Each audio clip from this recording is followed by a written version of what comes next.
ஆத்தங்கர முல்லா மொட்டு பூத்துருச்சி வெக்கம் விட்டு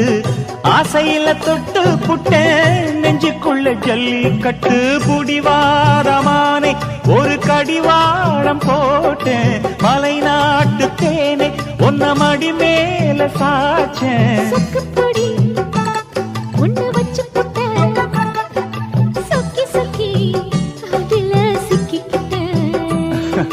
கிச்சிலி சம்பா குத்தி எடுத்தே மொச்ச குழம்பும் வச்சு எடுத்தே ஆமாடி அதுக்காகத்தான்